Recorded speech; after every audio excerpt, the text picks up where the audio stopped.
Boa noite a todos, boa noite, Marcos, boa noite, doutora Marcele. Muito obrigada por dispor do seu tempo para estar aqui conosco. Pessoal, meu nome é Janaína, sou participante do Micromeio, e hoje nós estamos no 28º, edição do Conversando no Micromeio, um projeto que começou aí com o objetivo de divulgar conhecimentos científicos relacionados à microbiologia. E hoje a gente vai ter um assunto bastante interessante, sobre ligado à hemoterapia, que o sangue, na verdade, quando ele é doado, passa por alguns exames, e dentre esses exames tem o diagnóstico de doenças causadas por sangue, para ter uma segurança nessa transfusão. Então, é feito alguns exames, e a gente vai aprender hoje com a Marcele o alvo sobre a malária, essa importância desse exame que não tinha antes, e foi descoberto um kit onde tem em áreas endêmicas, que não vou adiantar aqui para vocês, mas vão sugar tudo dela. O que eu tenho para dizer para vocês, aproveitando esse espaço, é que nós estamos na semana do doador, ela vai falar um pouquinho disso para a gente, e como eu trabalho também numa agência transfusional, eu peço que vocês doem sangue. A gente tem um percentual muito baixo de doação, e o Hemorrio, que é do Rio, aqui no Rio de Janeiro, ele tem 200 hospitais públicos para distribuir esse sangue. Então, assim, a gente não dá vazão. Então, hoje, a gente trabalha com um quantitativo muito reduzido e com o público precisando de sangue, e muitas das vezes a gente não sabe o que fazer porque a gente não tem sangue para atender. E dentro disso tudo, a gente tem quando uma pessoa doa o sangue, ela tem 3 tipos de elementos aí, Marcele? A concentrada de hemácia, a plaqueta, o plasma, e que vai virar um componente para quem está precisando. E o que a gente percebe hoje, que a doação é muito reduzida, por uma série de fatores, mas eu peço que vocês busquem não só o Hemorrio, mas as campanhas que são feitas pelo Hemorrio em diversos lugares, e outras hemorredes, outros hemocentros. Então, eu vou passar a palavra para o Marcos Vinícius. Aproveitem a live e mande perguntas para a gente. Marcos? Boa noite, Janaína, doutora Marcele, mais uma vez aqui com a gente, aqui na live. Agradeço quem está online agora, quinta-feira, 7h35 da noite, e quem vai ver a nossa live depois no YouTube, que estará disponível depois de amanhã já em 5 línguas. Agradeço a todo mundo que está aqui, mais uma semana do Micromeio, Janaína? Então, a gente mantém esse cronograma de pelo menos uma vez por semana durante o mês. A gente está falando aqui sobre assuntos, como a Janaína já falou, pertinentes à microbiologia no seu modo geral. Já falamos aqui de céu, água, mar, oceano, tinta, falamos de tudo, e vamos falar hoje justamente de malária, com a doutora Marcele. Apresentando rapidamente a doutora Marcele, somente aqui, deixa eu achar aqui o meu WhatsApp. Aqui está. Bióloga com mestrado e doutorado pela Fiocruz, e pós-doutorado realizado em Madrid.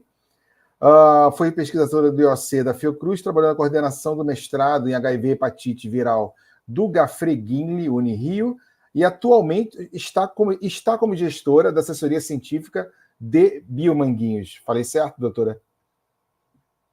É isso. Gente, sem querer esquecer, quem quiser o certificado dessa live, entra lá no Instagram da gente e manda seu nome e seu e-mail, que mandaremos até semana que vem para você o certificado dessa participação hoje. Doutora Marcele, muito obrigado por estar aqui mais uma vez, batendo papo com a gente, levando informação para o Brasil e para o mundo, já que temos pessoas fora do Brasil que assistem aqui a live da gente.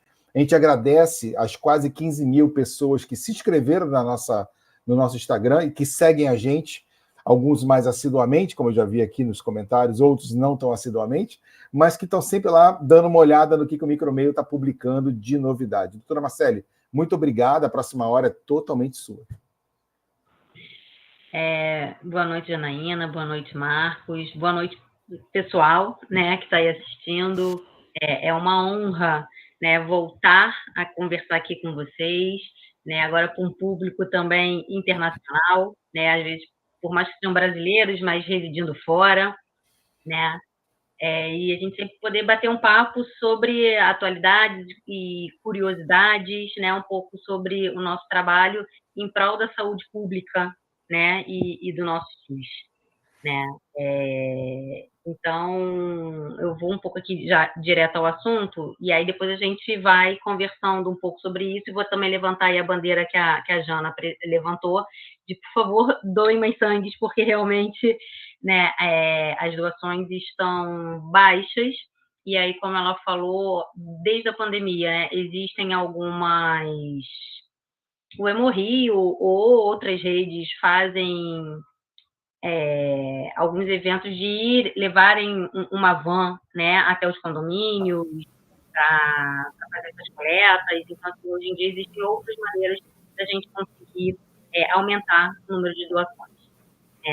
Então, o convite para o bate-papo de hoje foi para falar sobre a introdução da malária, né, na doação de sangue, né, como o Marcos apresentou, eu estou como gestora da assessoria científica do Biomanguinhos. Biomanguinhos é uma farmacêutica do Ministério da Saúde, né, localizada dentro da Fiocruz. Tá? Então, a nossa função é produzir produtos, vacinas, biofármacos e testes diagnósticos, né, tudo voltado para a saúde da população brasileira, né, e atendimento do SUS. Tá? Então, pela Política Nacional de Sangue, Componentes e Hemoderivados, né, atendendo uma necessidade da OMS, a gente precisou começar a testar o sangue que era doado, né, pelos doadores, para a gente saber a qualidade desse sangue na hora da gente fazer uma cirurgia, de fazer uma transfusão. Essa política ganhou muita força e veio muito à tona na década de 80, né, com o diagnóstico do HIV, né, com a crescente que foi, né, o alastre do vírus do HIV, né, a quantidade de pessoas que eram detectadas muito rápido e que vinham a falecer muito rápido dessa doença, porque o conhecimento sobre isso era muito pequeno na época, né? E aí, depois do HIV, veio uma crescente também muito forte para a hepatite C, né, onde o número de pessoas contaminadas, tanto pelas hepatites virais B e C, quanto pelo HIV, era um número muito grande, porque eles compartilham a mesma via de transmissão, ou seja, através de contato com o sangue contaminado. Tá? Então, a OMS fez uma solicitação, né, para o Brasil, para que os sangues doados começassem a ser testados para sua qualidade, principalmente para o HIV e para a hepatite C inicialmente. Tá? Então, criou-se uma política nacional de sangue atendendo a Lei 10.205, onde esses sangues passariam a ser estudados, né, e veio o advento do NAT, que era para atender um objetivo estratégico de atender essa portaria de agosto de 2002, né, com a implementação do NAT, que é uma testagem de ácidos nucleicos, né, a âmbito nacional. E o que é essa hemorrede? É uma rede com os hemocentros espalhados pelo Brasil, né? E a gente estuda esses serviços de hemoterapia, que são filotrópicos, e também os privados, que são contratados pelo SUS, e os exclusivamente também privados. Tá? Então, começou-se a necessidade, né, começou a estudar primeiro para o HIV e para a hepatite C. Então, em 2010, né, foi o primeiro kit nacional, totalmente brasileiro, né, seguindo as boas práticas de fabricação, né? Então, a gente começou em 2010, houve a implantação na hemorrede. E por que implantação? Porque não é só o kit que foi produzido por Biomanguinhos. A gente tem todo um aparato de equipamentos que servem para atender a especificidade e aos protocolos desse kit. Então, a gente precisou de um equipamento que faça a preparação do pooling e PCR setup, a gente precisa de um equipamento que faça a extração desse ácido nucleico e a gente precisa de um equipamento que vai fazer a amplificação desse material genético. Todo exclusivo, tudo voltado para o uso desse kit. E esse equipamento, ele é registrado na Anvisa junto com o kit, tá? Então, em 2010, a gente tem a implantação, ou seja, a introdução, a instalação desses equipamentos, né, na Hemorrede, nos hemocentros, junto com o nosso kit. Gente, desculpa, eu vou voltar aqui. Ah, não, tá certo. Eu achei que eu tinha pulado o slide demais. Tá? Com a crescente de detecções de co-infecções, né, HIV, hepatite C e também hepatite B, né, a gente tem pacientes co-infectados, hepatite B e C, a gente tem pacientes co-infectados HIV, hepatite C, pacientes co-infectados HIV, hepatite B, né, ou monoinfectados, ou seja, só uma dessas 3 infecções, né, ou não infectados, tá? Mas como a crescente pela hepatite B do diagnóstico foi observada, houve em 2014 a necessidade da implantação desse alvo também na hemorrede. Então, o nosso kit passou a fazer detecção de 3 vírus ao mesmo tempo, tá? HIV, hepatite B e hepatite C. E aqui explicando um pouco como é que funciona, né, essa demanda pelo sangue, como é que funciona a hemorrede, né? Então, como é que se deu essa demanda dos testes nos hemocentros das capitais e como é que foi a escolha desses hemocentros. Então, através dessa figura, a gente vê que cada cidade tem o seu hemonúcleo, né? Que é o núcleo responsável por receber a doação de sangue, por exemplo, como a Janaína citou aqui, no Rio a gente tem o Hemorrio. A gente tem no Pedro Ernesto, que é também um hospital, um núcleo para receber, né, essas doações de sangue. Né? A gente tem, por exemplo, aqui na Barra, perto, aqui também no Casa Show, a gente tem um hemonúcleo, apesar de ser dentro de um shopping, tem um centrinho. Né? Então, o que o Ministério, dentro do Ministério existe um braço chamado Coordenação de Sangue e Hemoderivados, tá? Que é o responsável pelas hemorredes e por toda essa segurança transfusional e por todas essas conversas e fazer o link entre o Ministério, né, e Biomanguinhos. Então, a gente tem que levar em consideração a logística de envio de insumos, né, de plasticaria, de tubos, de tipes para as pipetas, né, que a gente centralizado, a gente faz uma entrega centralizada para o Estado e o Estado faz para esses hemonúcleos, né, e a capacidade de processamento das amostras. Então, a gente tem, por exemplo, que o Hemorrio, ele é o responsável por todo o estado do Rio de Janeiro, mais o estado do Espírito Santo. Então, o sangue coletado no Espírito Santo é enviado de avião de lá para cá para ser testado na plataforma NAT do Hemorrio. Então, o processamento, né, o tamanho da sala, o tamanho que esse hemocentro tem que ser proporcional à quantidade de amostras que ele testa. Tá? E aí foram escolhidos 14 hemocentros para participarem dessa hemorrede. Né? Então, a gente tem pela região sudeste, a gente tem o Hemorrio, que responde ao Rio Espírito Santo. A gente tem em São Paulo 3 hemocentros, um em São Paulo capital, um em Campinas, um em Ribeirão Preto. Né? E a gente tem em BH o responsável de Minas Gerais. Né? Para a região nordeste, a gente tem no Ceará, Pernambuco, Bahia. Na região sul, a gente tem em Santa Catarina e no Paraná. No centro-oeste, a gente tem Brasília, Mato Grosso do Sul.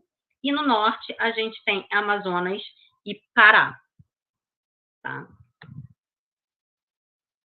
E aí, a gente tem, então, né, de 2010 até mais ou menos 2020, né, a gente tinha só esses 3 alvos sendo detectados, HIV, hepatite B e C, e a hemorrede começou a trazer a necessidade e as perguntas de por que não a gente começar a detectar outros alvos, né? Já que a PCR nos permite uma detecção tão fácil, por que não acrescentar outros alvos? E um dos alvos sugeridos foi a malária, né, por causa da sua epidemiologia, né? Então, em 2018, começou a levantar essa necessidade, em 2020 foi aceito, né, esse alvo malária, e a gente começou a fazer uma triagem desses sangues e ver como é que seria a viabilidade da incorporação desse novo alvo, tá? No teste. Tá? Aí veio a pandemia, a gente teve que ficar um pouco parado, né, para esse estudo, e aí a gente teve um tempo para melhorar a qualidade do teste e melhorar níveis de detecção, né, como é que essa detecção era feita, os equipamentos, né, e fazer uma troca da plataforma do parque tecnológico desses hemocentros, incluindo um melhor equipamento de análise em tempo real, de detecção em tempo real desses novos alvos, né? E o benefício para a sociedade é que a gente traz uma maior segurança transfusional, né? A gente inclui um novo alvo, a gente tem uma segurança muito maior por causa dessa troca do parque tecnológico nos alvos que a gente já detectava antes, né? HIV e hepatites virais, e a gente tem uma redução da detecção no período de janela imunológica, o que também contribui para uma maior segurança, né? Quando esse sangue realmente possa ser liberado para uma transfusão, para uma doação, né? E a nossa capacidade de processamento de amostra também aumenta significativamente. Tá? Então, em 2019, sai o registro do kit, que passa a ser chamado Kit NAT Plus. Esse Plus é o alvo da malária, né? Com a atualização do parque tecnológico. Então, essa atualização a gente vê nos equipamentos, como eu mostrei lá antes, era um equipamento de pipetagem, né, de fazer pooling e outro para extração. Esse equipamento agora passou a ter um equipamento só, enorme, mas um só, e a gente continua tendo apenas um equipamento que faz amplificação dos ácidos nucleicos, que é a nossa PCR em tempo real, né? Então, em 2022, ou seja, em agosto do ano passado, a gente começou a fazer a troca desse parque tecnológico e a implantação do novo kit, né? E com isso, a gente também tem que fazer o treinamento dos usuários, ou seja, a gente tem que treinar as pessoas que realizam esses testes nos hemocentros, tá? Porque o equipamento é diferente, a análise é diferente, a análise da malária é diferente da análise dos vírus, né? Então, a gente tem toda uma diversidade para a detecção desse novo alvo, tá? O que também a atualização do parque tecnológico permitiu foi uma redução no tempo do teste, tá? Que antigamente demorava em torno de 9 horas e hoje em dia leva em torno de 7 horas, tá? Então, como eu falei, a gente tem uma maior segurança transfusional, né? Desde 2008 até setembro desse ano, a gente conseguiu testar mais de 37 milhões de bolsas, né? Porque desde 2008, se a plataforma foi implantada em 2010, né? 2008 a gente começou com os estudos clínicos, né? E com a testagem de viabilidade. Então, a coordenação de sangue, né, que é o braço do Ministério, ela contabiliza todas as amostras testadas desde que se começou o estudo.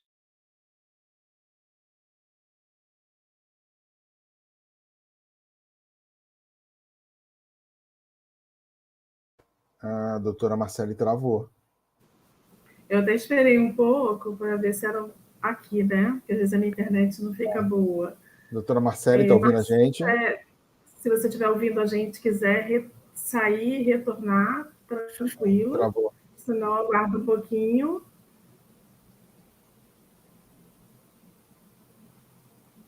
Mandar uma mensagem para ela. Legal.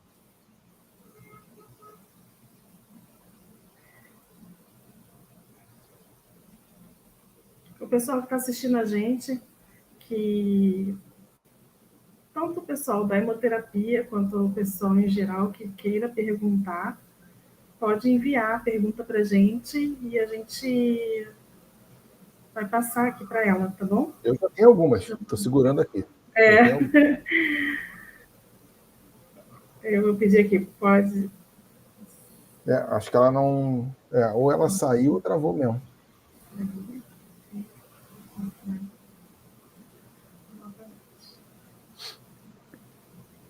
Mandei uma mensagem para ela agora aqui no telefone e é impressionante isso, porque inclusive eu entrei no site do Hemorrio, quem tiver interesse, né, que não conheça a questão da hemoterapia, se vocês abrirem no site, tem todas as informações, inclusive tem muitas questões, né, que as pessoas ficam em relação à doação, de dúvida se pode ou não pode e tudo mais. Então lá tem todos os... que tinha um centro aqui na Barra?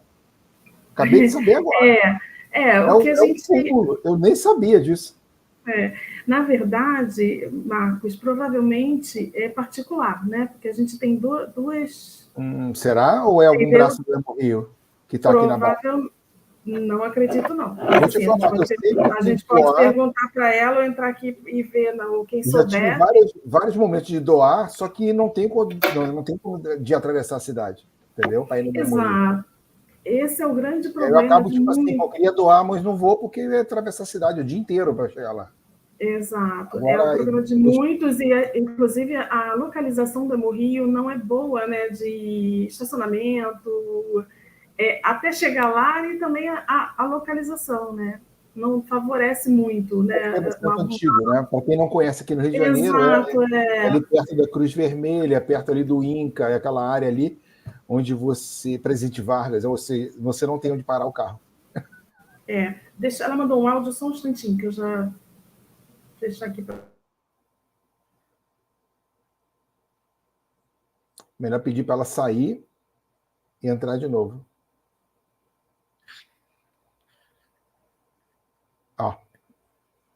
Ou ela me ouviu ou você falou com ela. Não, sim, ela já tinha saído, só que ela disse que o computador dela está com sinal lento, né? Então mas ela já está entrando e retornando aqui com a gente.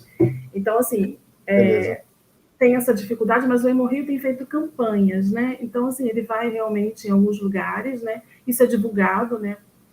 Mas é uma pena que a gente não tem uma divulgação também, assim, nas redes, né? O Hemorrio vai, mas você tem que ter um número mínimo de pessoas.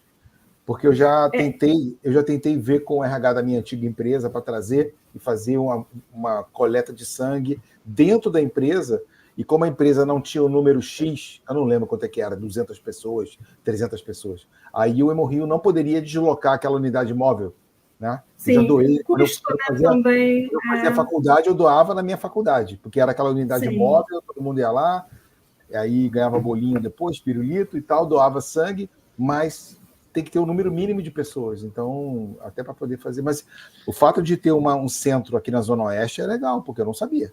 Informação que eu não sabia. Sim, você consegue doar em alguns lugares, sim, mas aí a gente pode até tirar essa dúvida com ela, mas aí entra... Oi? Se é Hemorrio ou não. Se é Hemorrio ou não, que eu acredito que não. E tem uma coisa também bastante curiosa, né, que só 1,8% doam sangue de forma regular da população. Então, assim, é baixíssimo o número, né? Esse dado foi da Fiocruz, tá? Quem quiser, depois eu posso passar a bibliografia, né, o link de onde eu tirei, mas é 1,8% da população que doa sangue regularmente, né?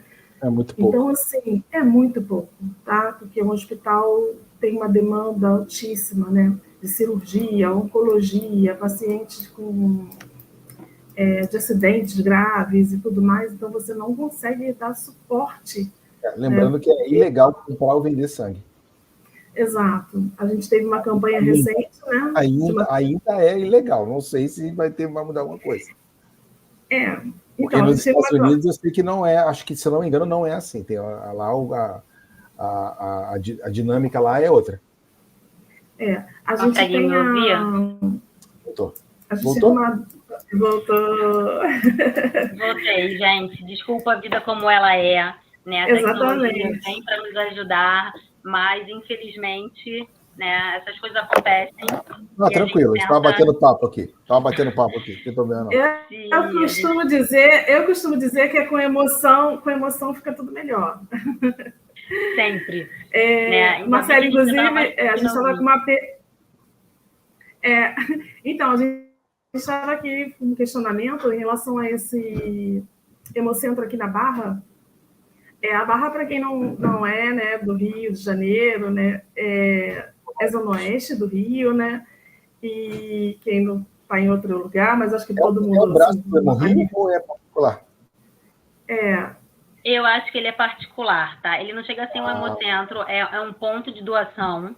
Eu descobri, ao acaso, não lembro agora se foi final do ano passado ou início desse ano, porque o filho da amiga da minha irmã precisou de doação de sangue, ele estava internado no hospital aqui no Rio, e aí falaram que o mais perto era esse aqui, no Casa Shopping, né? Então, me chamou a atenção, porque dentro do shopping, é dentro do Casa Shopping. Nossa! Tá? Então, ele tem uma salinha. Não, ali... Doação de sangue. Bem legal. Você doa sangue e compra um quadro em uma mesa.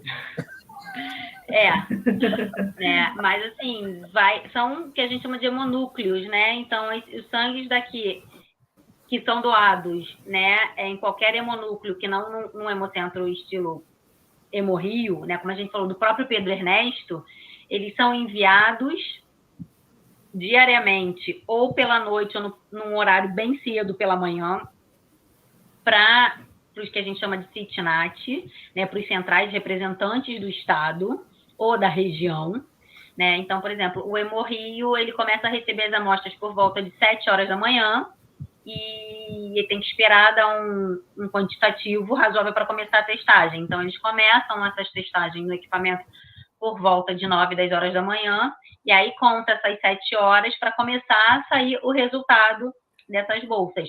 As testagens são em pool de 6, ou seja, em um pocinho a gente mistura 6 amostras de sangue, né, de 6 bolsas diferentes, e se por acaso der uma detecção, se essa bolsa dá positiva, aí a gente abre o que a gente chama para o single, né? Então, a gente vai abrir um pocinho, vão se transformar em 6 poços, né? Porque ele era composto por 6 bolsas. E aí, a gente faz uma detecção em single para identificar qual bolsa deu positiva e para que alvo, né? E aí, se foi ou para HIV, hepatite B, C ou agora malária. Entendi. Tá? E aí, a gente tem hemocentros, como o Hemorrio, que trabalham de domingo a domingo, basicamente 24 horas por dia. E isso faz com que a minha assessoria também tenha que trabalhar, né, basicamente também 24 horas por dia. A gente trabalha de domingo a domingo, mas de 7 da manhã às 10 da noite, né, para dar um horário para a gente atender a esses hemocentros. E os outros trabalham de segunda a sábado, né, mas também num horário bem extenso. É interessante. Então, aqui, rapidamente, terminando a apresentação, a gente tem, né, mais de 37 milhões de bolsas testadas, né, e em um ano, porque a implantação do alvo da malária, né, com a troca do parque tecnológico que iniciou em agosto do ano passado, a gente já foi capaz de detectar 17 bolsas positivas para malária, o que é um número alto, né? Então... 5 no Rio, assustei. Isso. Assustei aqui. Então, assim, o que nos deixa felizes é que fizemos uma boa escolha, o alvo foi importante, né? E mostra que o kit funciona porque a gente está detectando e bem, e um número razoável para um ano, mas traz essas surpresas, né, de que Rio de Janeiro a gente detectou 5 amostras para isso. Por um lado, a gente tem que no Rio a gente teve realmente mais de um ano para essa detecção, porque o Rio foi o primeiro hemocentro a ser implantado, né, foi o hemocentro implantado em agosto, mas o Rio não é uma área endêmica, apesar da gente ter as florestas tropicais, né? A gente tem uma reserva florestal no Grajaú, a gente tem o Parque da Tijuca. Seriam casos importados? Não. Não sei, não, tô tentando achar não são casos importados, não são, tá? Tô tentando achar uma lógica. E não só aqui no Rio de Janeiro, capital, tá? A gente tem gente, por exemplo, que foi para Resende, então em Resende e Mauá a gente tem áreas, né, de floresta, a gente tem a floresta ali de Itatiaia, né? Então, assim, isso reforça um pouco a teoria de que a gente tem que ter mais cuidado. Existe uma vacina, né, não para malária, nesse caso eu ia falar até para febre amarela, né, que a gente teve um surto há relativamente pouco tempo de febre amarela, né? Então, assim, isso faz com que a gente aumente a nossa preocupação de não só nas zonas endêmicas, né? A gente vê que, por exemplo, no sul, né, que tem menos florestas, né, do que aqui na região sudeste, a gente também teve um número considerável de detecções. Tá? E aí, quando ocorrem essas detecções que o Hemocentro só detecta positivo ou negativo, quando são positivos, eles mandam essas bolsas ou uma quantidade desse sangue para Biomanguinhos, onde a gente faz o teste de diferenciação. Né? Então, a gente consegue diferenciar o plasmódio entre Vivax falciparum ou malária. Tá? Então, na maioria dos casos, a gente conseguiu identificar qual é o plasmódio, mas teve um caso que a gente não conseguiu, ou por amostra insuficiente, né, ou por alguma debilidade da própria detecção. Né? E aí a gente eu trago aqui também 2 reportagens, né, como os hemocentros ficaram felizes, né, de mostrar que eles estão recebendo a nova plataforma, o novo kit, eles estão atualizando esse parque tecnológico e já estão começando a fazer essas detecções, né, do novo alvo. Né? E aí termino falando sobre a Semana da Doação de Sangue, que a gente está na Semana Nacional da Doação de Sangue, porque dia 25, né, é o Dia Nacional do Doador de Sangue, então, como eu estava falando para a Jana, né, o dia do mês ele é flutuante, né, ele pode cair de segunda a domingo. Nesse caso, desse ano, caiu num sábado, onde muita gente pode se deslocar, né, até um hemocentro, até um hemonúcleo e fazer a doação, mas quando cai de segunda a sexta, dificulta muito a doação. Né? Por isso que tem a campanha e foi feita a Semana do Doador de Sangue, que é para incentivar essas doações por um maior tempo. Né? No Rio de Janeiro, a gente teve o caso da Ludmilla fazendo umas campanhas, também da cantora Ludmilla, né, fazendo umas campanhas de doação até para o show dela, né, que quem fosse doar ganhava eu lembro disso. ingresso para o show dela. Né? Ela tentou fazer isso em outros estados, mas aí esbarra na legislação, né, de cada estado. Né?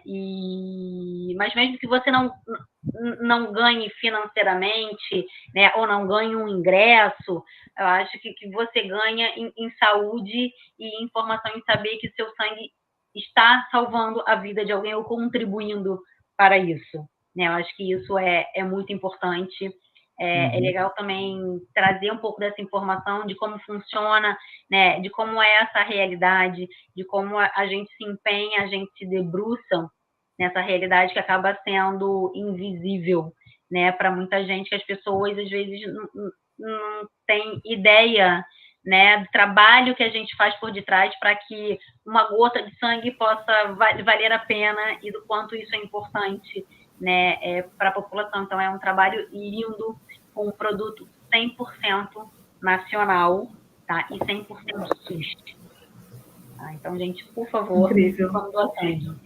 Né? E assim, estou até dando mais trabalho para a minha equipe, mas é um trabalho bem-vindo, né? E que a gente agradece. Em prol da vida, né? Assim, obrigada pela atenção de todos, pela disponibilidade de assistir, pela curiosidade, né, em plena quinta-feira à noite, e principalmente obrigada pela paciência, e pela compreensão desse pequeno contratempo que a gente teve aqui. Não, isso é normal. Fica tranquilo. Imagina, a gente que agradece. Janaína, você tem perguntas? A gente que agradece. Não, assim... Eu tenho. Eu sei. Deixei você falar primeiro, vai lá. Tem algumas perguntas, doutora Marcele, vamos por partes. Vamos lá. Eu entendi que o P&D foi todo brasileiro, ou seja, desde o início da concepção do projeto até a existência do kit, ele é da Fiocruz, certo? Sim, na realidade ele começou com uma parceria entre Fiocruz, o FRJ e IBMP, né, que é um instituto de biologia do Paraná, né? Então, assim, é um produto 100% brasileiro, né? Mas a gente tem umas transferências de know-how e tecnologia com algumas empresas parceiras, né? E essas, sim, algumas delas são internacionais. E aí, mas o produto é 100% brasileiro. O kit NAT é 100% brasileiro. As empresas são as empresas do equipamento. Isso que eu ia perguntar. Porque eu vi alguns equipamentos ali que eu olhei assim, peraí, eu conheço equipamento ali. Então, na verdade, você tem algumas Qualquer empresas... Qualquer laboratório tem esse equipamento. E aí o equipamento roda, ele participa do processo de biologia molecular normalmente, né? Então ele usa o teu kit, mas ele usa para outra coisa. Vai ficar outros kits também, ou o kit próprio da empresa. Por exemplo, o atual equipamento que a gente está usando, né, para fazer essa troca, atualização do parque tecnológico, ele foi a troca do parque tecnológico era para ter acontecido em 2020, né? Então, quando a gente ia iniciar a implantação do kit NAT Plus, veio a pandemia. Então, para atender uma emergência mundial, né, e para aumentar a capacidade de testagem do COVID, a gente usou esse equipamento para montar as UNADIGs, né? E aí o que acontece? O protocolo para rodar o kit de COVID é um protocolo diferenciado do kit NAT Plus. Tá? Então, o equipamento, por ser um extrator, por ser um peptidador, por ter uma amplificação, qualquer alvo, né, qualquer kit, qualquer protocolo pode ser instalado ali e ele pode servir para aquele objetivo, né? Só que o kit NAT Plus, ele foi desenhado e foi registrado para ser usado nesses equipamentos especificamente. E aí a parceria com essas empresas é para a parte de manutenção, calibração? Não, não é parceria, ou não? É contrato. É contrato. Tá. É contrato. Legal. Porque eu imagino, pelo Brasil inteiro você tem centenas de máquinas e aí você tem que ter uma rede toda, né, uma capilaridade muito grande para você fazer o suporte disso do Amazonas até o Paraná, né? Porque aí é envio de peças, comprar plasticaria, né, que são os insumos. Não, Tem toda uma gestão por detrás que é bem complexa. Tem toda uma logística, né, porque a gente depende de voo, tem coisas que não podem ser transportadas no aéreo, então tem que ir por terrestre, e aí quanto tempo isso leva, né? É bem complexo. Não, legal. E a outra pergunta que eu ia fazer é que eu sou da época, né, quando eu participava na antiga empresa que eu trabalhei, a gente tinha licitação nacional para os bancos de sangue, né? E era a ELISA naquela época. Então a gente botou, no caso da minha empresa na época, né? Ela tinha ELISA no Brasil inteiro, onde você pudesse imaginar, você tinha equipamento de ELISA. Isso não existe mais, então tudo migrou para a biologia molecular.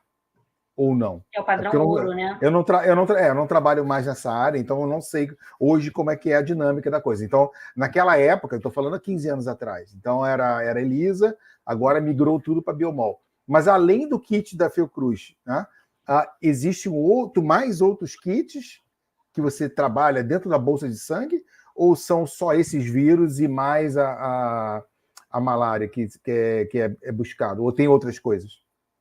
Não, esses são os principais, né? Por enquanto são só eles. A gente pensa daqui a alguns anos incluir mais um novo alvo, né? Mas aí vem de acordo com a necessidade que é trazida até pelos próprios hemocentros, esses 14 hemocentros que compõem a hemorrede, né? E aí eles trazem as sugestões para a gente ir para esse braço do Ministério, e aí tem todo um estudo, uma questão logística, política envolvida, né, epidemiológico, e aí tem uma decisão por parte do Ministério de quem vai ser esse novo alvo.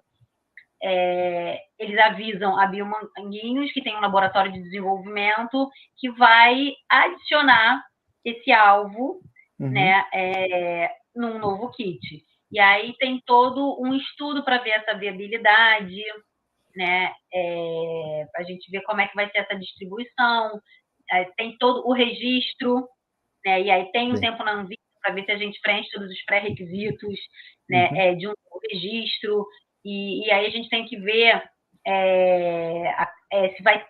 se vai ser para esse parque tecnológico atual, ou se já vai também ter uma atualização do parque tecnológico, e aí o registro vai de acordo com os equipamentos, para que aquele kit tem que ter aquele registro para rodar naquele equipamento.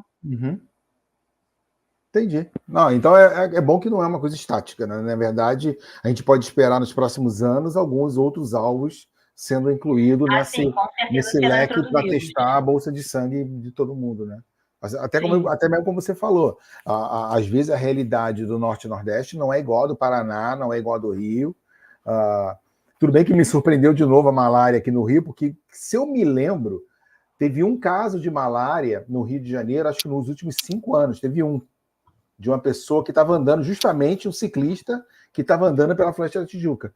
Ela passou, acho que era uma menina, ciclista, tinha o hábito de andar de bicicleta na mata, começou a passar mal, ninguém sabia o que tinha, né? Aí, né, Jana, ninguém sabe o que é, leva para onde? Evandro do Fiocruz.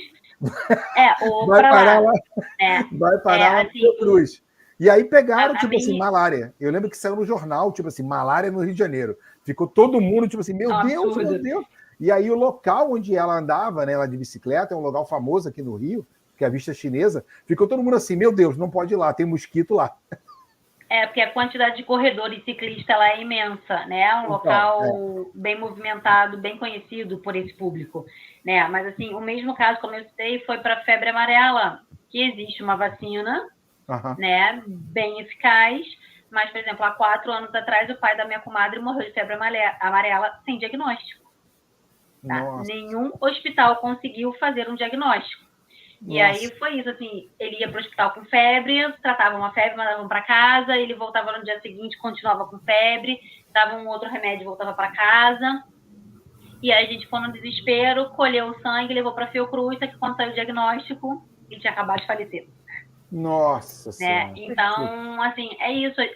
São coisas bem estudadas, mas que às vezes, porque não tem uma detecção aqui, não é que as coisas de repente surgem aqui, né? Porque a ciência vai evoluindo, a gente vai tendo mais acesso à detecção e aí a gente começa a detectar mais. Não é que aquela doença está numa maior concentração aqui. Não. Eu acho que a gente está tendo mais acesso à detecção, e essa detecção, ainda mais por PCR, que é o padrão ouro.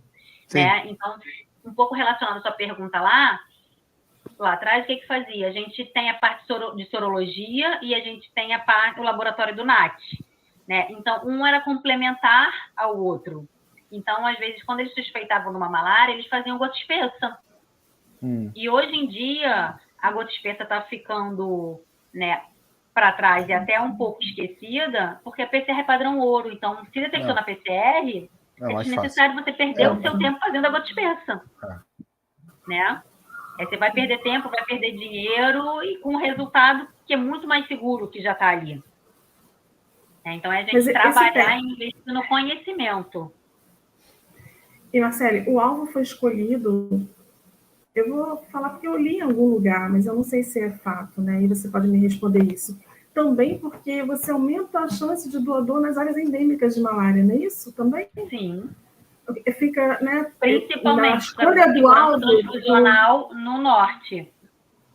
Como você disse, né, para a escolha do alvo, você pega a demanda, né, das hemorroides para verificar qual vai ser o melhor alvo, e aí entra essa questão também, né, assim... eu acho que vem a demanda ou a necessidade... Desculpa, Jana, fala. Não, pode falar. Isso mesmo que eu quero que você fale. Eu acho que aí vem um estudo mais político, que envolve a demanda e a necessidade regional. né? E aí a gente não tem muito essa visibilidade, né? A gente às vezes mal sabe como é que é a demanda daqui, a gente sabe que doa um pouco, mas esse pouco corresponde a quanto por cento de transfusões ou de cirurgias, né, que deixam de ser realizadas por causa desse sangue que a gente não tem suficiente, né? Essa é a realidade do Rio de Janeiro. Mas qual é a realidade da região norte? Se a gente pensar que tem mais dificuldade das pessoas irem doar, às vezes o acesso ao conhecimento é até pior do que o daqui, né? É um pouco mais difícil. As pessoas, às vezes, não podem faltar um trabalho porque precisam, para poder doar, porque precisam estar ali no trabalho, né? E a gente vê que essa também é uma realidade, por exemplo, para vacinação, as pessoas deixam de se vacinar porque ou vai no posto de saúde ou vai trabalhar, e aí chega no final de semana, estão cansados, o posto não atende em horário, né, ampliado. Então, assim, se é difícil para as pessoas cuidarem da sua própria saúde e se vacinarem ou vacinar o seu filho, imagina fazer uma doação de sangue. Fazer uma doação, sim. Então, assim, é político. A escolha de um novo alvo nada mais é do que político, vendo mais a necessidade regional e o como a gente consegue extrapolar isso para o resto do Brasil, porque o alvo não vai ser implantado só naquela região, né? Ele vai ser feito para o kit para aumentar a detecção no país inteiro. Tem uma pergunta, né, que qual a relação entre o desmatamento da área urbana? Vai ser densa, né? O desmatamento, assim, o que eu trabalhei com mosquitos transmissores até o meu mestrado, né? Só que era o melão de pau, pictoletando a leishmaniose visceral. Então, o que a gente via era que, com a diferença de claro e escuro, né, no ritmo circadiano, o calor mudou um pouco o ritmo e o horário, os bichos foram se adaptando, mas, né, a diferença de horário de claro e escuro, o calor já não afetava mais tanto, eles preferiam lugares úmidos e mais escuros, né? E o desmatamento, esses bichos, eles vão ficando mais domesticados e mais caseiros. Então, a gente está em casa agora, por exemplo, se for de luz acesa, eles não necessariamente vão estar lá no escurinho, no lugar mais úmido. A gente tem que, independente do horário de exercício, no nosso ouvido. Entendi. Né? Então, assim, sim, está aumentando e os bichos estão começando a se alimentar em horários mais diferenciados, porque eles precisam se alimentar, porque basicamente é a fêmea que precisa do sangue humano para pôr os ovos. Sim. Então está totalmente relacionado. Está tudo. Não. Uma vez que os microambientes eles se misturam, a gente começa a ter contato com aquilo que há 10 anos você não tinha, hoje você tem e sabe o que vai vir por aí. Porque somos nós que estamos invadindo a área deles, né? A gente desmata para construir a nossa casa. Mais ou menos o que está acontecendo. Aí vem o conceito de saúde única, né? Também, né? Que é a relação entre tudo. A gente tem que se adaptar. Mas Marcele, eu vi aqui não tem pergunta. Eu queria te agradecer imensamente, né? A Marcela é uma pessoa extremamente generosa. Eu tive a oportunidade de trabalhar um pouquinho, né? Muito distante, mas no mesmo departamento, mas assim sempre muito generosa. Muitíssimo obrigada pelas suas informações. Eu acho que é muito importante a gente colocar também e ressaltar que a segurança do sangue está cada vez mais digna, né? Vamos dizer assim, não sei se é digna, mas eficaz, né? Por quê? Porque ainda tem essa dúvida, né? Às vezes o acompanhante do paciente me pergunta: é perigoso, né? E é perigoso, né? Vai fazer transfusão, e como é que...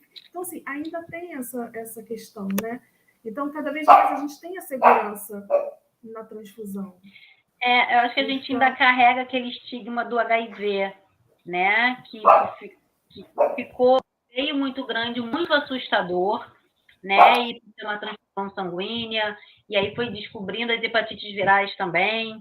E a gente desmistificar tudo isso é um processo. Mas vou te falar que a galera que tem hoje 25, 20 anos, né? Eu tenho dentro de casa uma adolescente de 16, esse pessoal, cara, quando você fala de HIV, para eles é tipo assim, nossa, foi há 3 séculos atrás.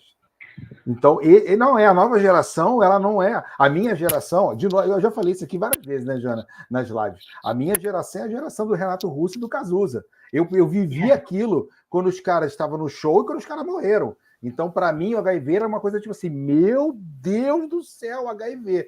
Agora, essa geração que está vindo aí, de 20 anos, parece que é imune. Tipo assim, não, cara, isso aí é coisa do teu tempo, isso aí não existe mais, não. Então, mas essa é uma geração que deveria fazer a cabeça para eles poderem doar. Né? A gente não pode também pegar só a velha guarda, né? A velha guarda que eu falo é a galera da minha idade. Quando você pega os cinquentões. Aí não pode pegar só eles, porque é justamente a galera que está hoje ativa economicamente, né? Que trabalha o dia inteiro, que vai pegar engarrafamento, que não vai conseguir doar. Então a gente tem que pegar também o pessoal mais novo.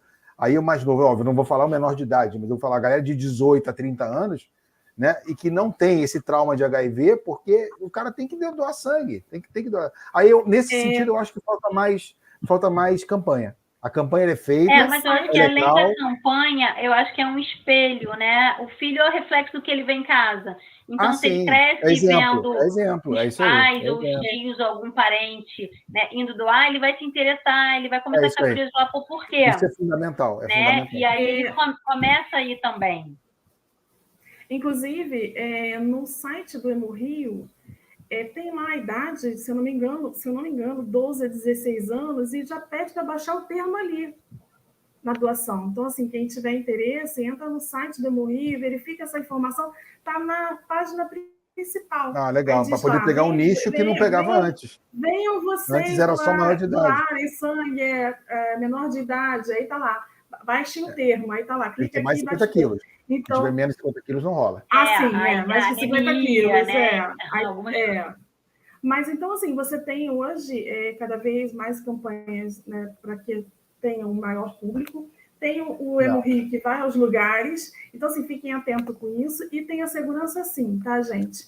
E também tem a angústia de quem está no leito e de quem está acompanhando aquele paciente no leito, que vai perguntar para você se não tem sangue, que está só dependendo disso, e a consciência que eu pediria dos médicos, né, ao fazer um pedido de transfusão, né? Muitas das vezes, não sou médica, mas pode ser que tenha outros recursos, né? Então, assim, deixar o sangue para aquelas pessoas que de fato precisam, né? Então, assim, as cirurgias, a oncologia, o pessoal que está sangrando, o pessoal que na hora que você está trabalhando, e quem aqui é de agência transfusional vai saber o que eu estou falando, que é uma realidade que nós estamos passando atualmente, não só na minha agência, em todas as outras agências, é ter que fazer essa decisão, né, de quem você vai dar, porque você abre a geladeira, você tem um O positivo. Quem e tem aí o sangue, chegam 5 pedidos. O sangue rico, que é o O, né? O sangue rico Exato. Quando fala o, a pessoa parece um vampiro. De O positivo, e você... O negativo, então, é igual vampiro. Fica assim, você é O negativo, segura, laça ele. Quando a gente recebe o negativo, a gente fica assim, felicidade, né? Eu vou dizer para vocês, hoje em dia, até o motorista, quando ele chega do Hemorrio, até o motorista, assim, não falando, mas assim, que não tem o conhecimento técnico, ele chega do Hemorrio e fala, trouxe O negativo. Eles mandaram O negativo. Artigo raro, ele já sabe que é artigo raro. Exatamente.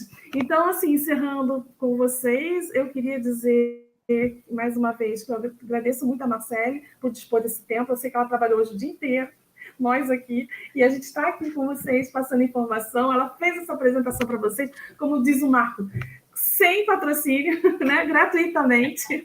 Né, todo mundo que está aqui está de plena vontade, coração aberto. É por amor ao SUS, né, gente? Pelo nosso para levantar nossa bandeira em um produto 100% nacional, e a gente trabalhando pela causa, né, para levar o conhecimento e melhorar a qualidade da nossa vida. É isso aí. Isso. Ainda temos pessoas que fazem isso. Você já quase finalizou, mas o Marcos vai dar um recado e se despedir do pessoal. E aí você deixa uma mensagem final, Marcele, por favor. E agradeço a todos que estão aqui assistindo com a gente até agora. Amanhã nós temos uma nova live. E semana que vem a gente continua com a 20ª. Semana que vem tem uma semana inteira. Segunda a sexta. Exato. Marcos. Bom, gente, de novo, só lembrando, quem quiser certificado dessa live aqui, entra no Instagram, deixa o seu nome, seu e-mail, a gente vai mandar lá, tá aqui escrito aqui já.